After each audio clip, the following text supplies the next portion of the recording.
Good afternoon, everyone. Welcome to the Purple Penny coin news video for this week. It's June 26th, and this is our second live video that we've done from home. Those of you who are in Australia would probably know that Adelaide has been in a COVID lockdown since last Tuesday evening, and as such we are not even allowed to go to the shop, so we've been stuck here at home. But good news, just in the last 15 minutes it looks like the lockdown here in South Australia will be finishing at midnight tomorrow night. So the good thing for us is that we'll be able to go into the shop, which is a good thing, I guess. But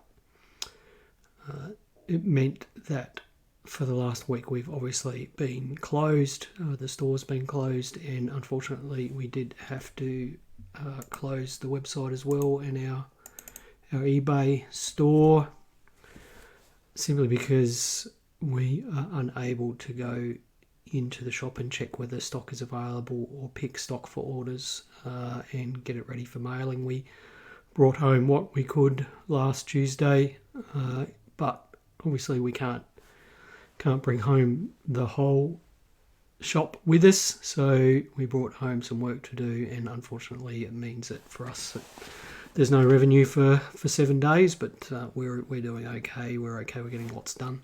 So the website was down for a little while on Thursday and Friday. We took the opportunity to upgrade all the software on the website to the latest versions and apply all of the security updates and database updates, things like that. And of course that broke everything, so I spent most of the day on Thursday and Friday fixing that up.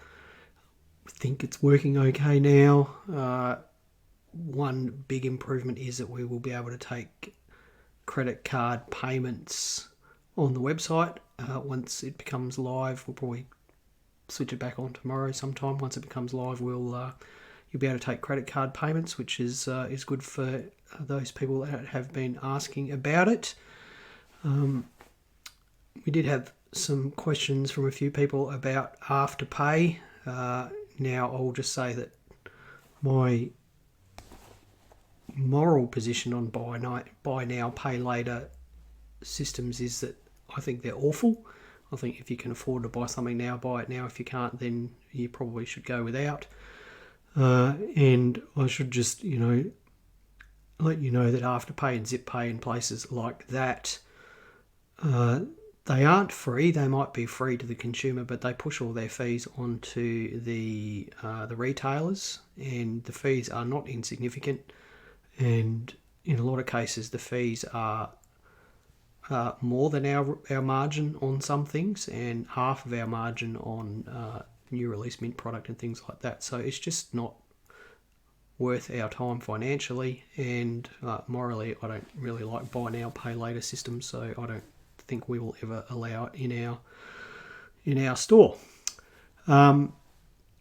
If you have been watching the news this week, you would have seen on Channel 7 and Channel 9 that they've picked up another video from the TikToker that covers different coin varieties. And this week I think Channel 7 got out a story on the Incuse Millennium variety, and Channel 9 fairly quickly copied it. The TikTok video isn't too bad actually, it's only quite short, and whoever did it has used a picture from our website to show what a Incuse Millennium really is. The articles value Incuse Millenniums at $20 to $800. Now, $800 is obviously a mint state example, of which there aren't that many around.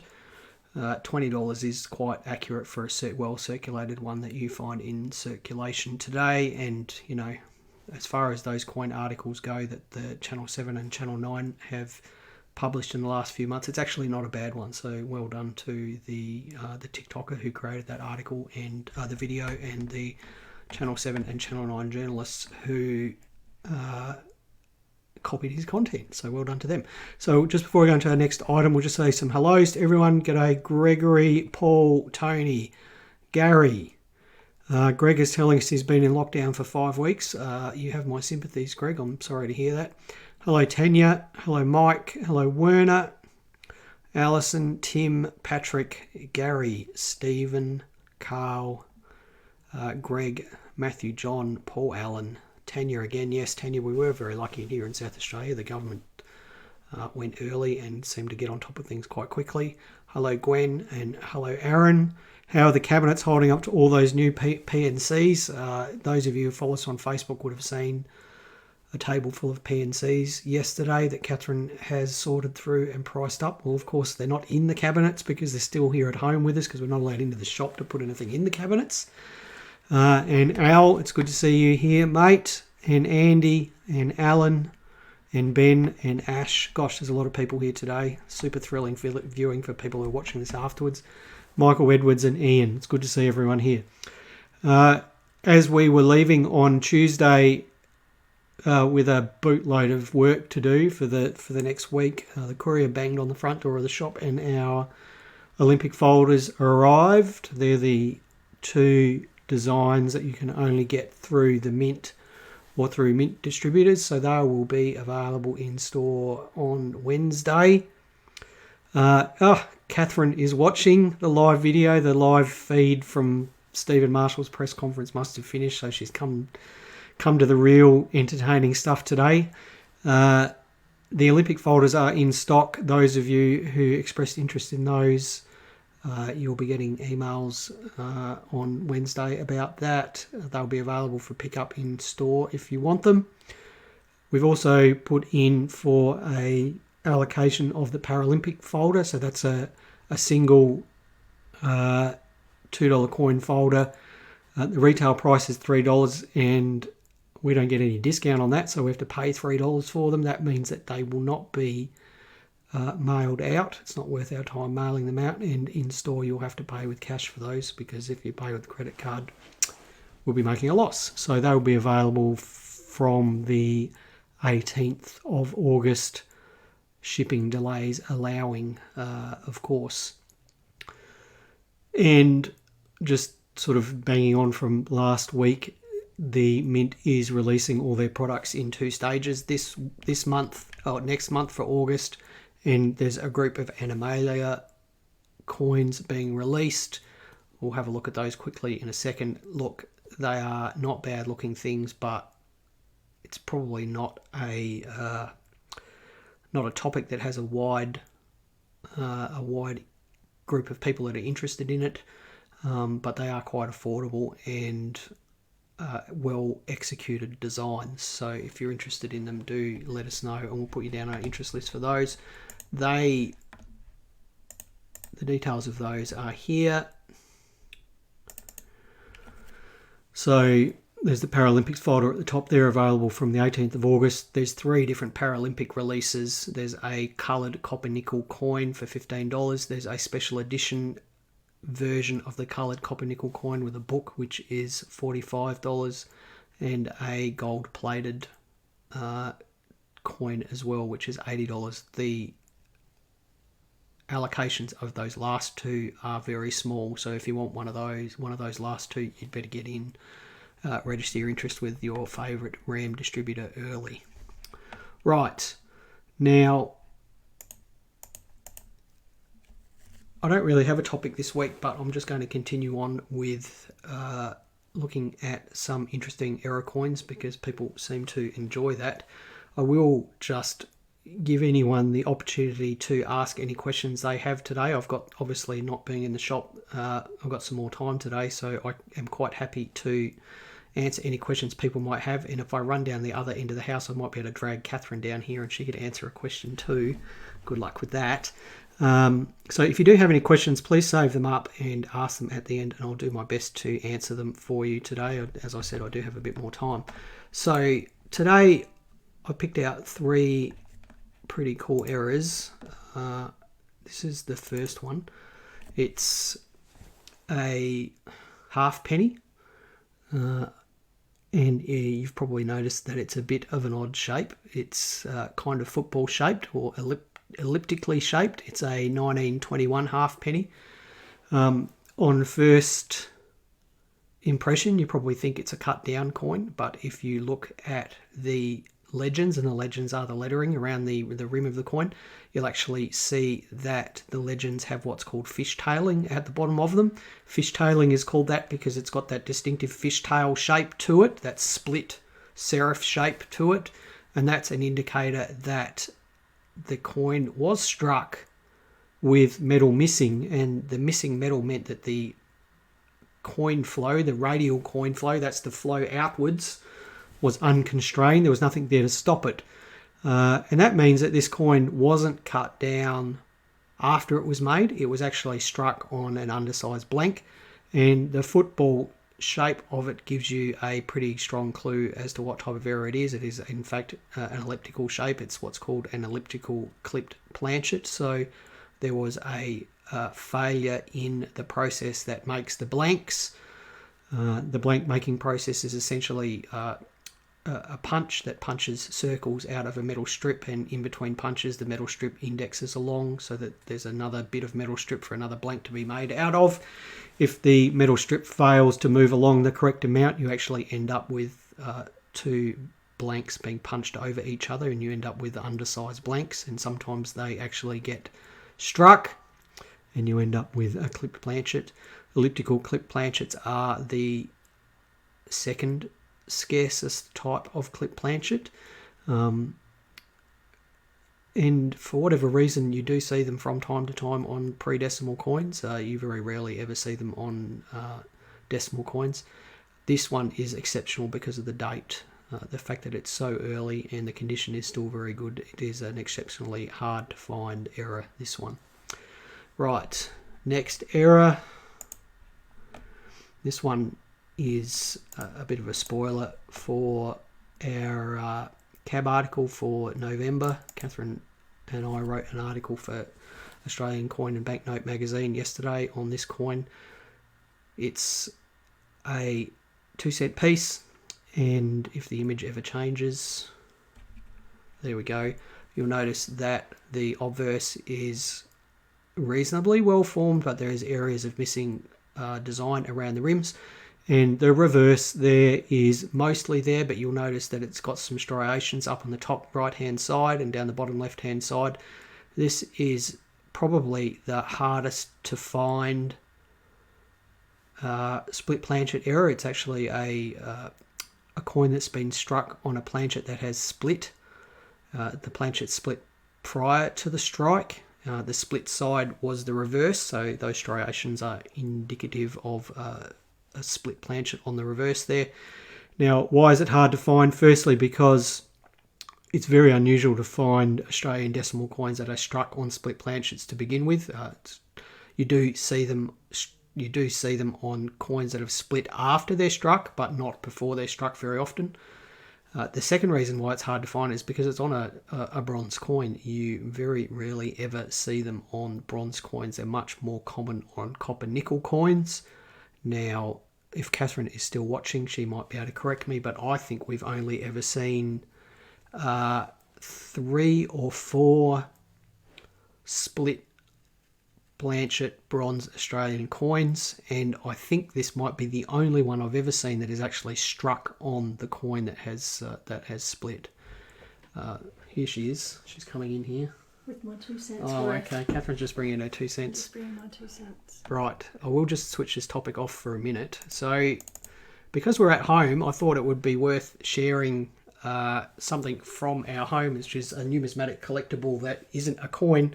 So what this is here, I don't know if you can see it, we'll get the reflection off of the frame there. It's a piece of dark hardwood that has actually been carved into the design of a 2 cent coin. So it's a wooden panel that has a 2 cent coin carved into it. Now we've got panels with a 1 cent, 2 cent, 5 cent, 10 cent and 20 cent carved into them. No 50 cent, which probably dates them from 1967 or 1968 when there was no dodecagonal 50 cent piece. So where did these come from? They came out of a skip at a construction site in Melbourne. We understand that it was the ANZ Bank in Melbourne and that they were doing a refurbishment, and these were pulled off of a wall, probably in a boardroom, and thrown in a skip. Someone has fished them out and popped them up onto eBay, and we were lucky enough to spot them and buy them off of eBay. We had them framed and they hang on the wall in our lounge room. They're lovely collectibles. Who did them? We don't know. They were probably made here in Australia, as I said, probably date to 1967 or 1968. And we've never seen anything like them. We've been through the ANZ archives looking for pictures of them. We've been to the ANZ Museum, talked to them about them to see if we can find out anything about them, and we've never been able to, but they do hold pride of place in our non-coin collectibles. So thanks, Catherine, for bringing that in. My 2 cents worth. Yeah, her 2 cents worth. Thanks, Catherine. Right. It would have been a shame to see those trashed. I don't understand why anyone would have thrown them in the bin. But they were, as I said, they were up on eBay, and we picked those up, had them framed. They're in lovely condition, and wonderful things. Right, so we'll just jump back to our last coin here, and this one I picked out specifically for Gary Tate because this is a 1947 florin. It's been it's a partial collar error or a ram strike error. So a partial collar error is a blank that fails to engage properly with the collar die, and when it's struck, you only end up with part of the reading around the rim formed. If it actually extrudes down into the anvil die, you get sort of a high lip on it. And here in Australia, that's called a ram strike error. In Americans, just call it a partial collar error. But this is an interesting one because of that crescent-shaped mark on the obverse there. What is it? It's probably a strike through from a bit of detached rim on from another ram strike error. So as that edge is sort of extruded out, the metal gets thinner and thinner, as you can imagine, and we've got a couple of ram strike errors where that bit of high rim there is barely attached. The metal is so thin that with a little bit of work, you could actually break it off. Now, this coin, another coin has suffered this same type of error. Perhaps these were blanks that were struck that didn't have preformed rims, so they didn't fit into the collar die properly. The rim has extruded out to such a point where it's become detached, and it's still in the die when the next coin comes through, and it's actually struck into the surface. So it's got that beautiful crescent shape there that you would see. And if you have a look at a zoomed up image of this coin, you can actually see little bits of the denticles formed in there as well. Third error of this type that we've seen in the last year. Gary Tate linked me to a thread on Facebook about the similar sort of error to this yesterday. Really interesting double error that I've never really seen too many of. Interesting to think about how it could have come about, and probably this wasn't the only one. There was probably more than this one. So yeah, that's a really interesting error type. That's it for today. Unless anyone has any questions that they'd like to pop into the comments box now, I'm happy to just take a look at those. The shop will be open on Wednesday.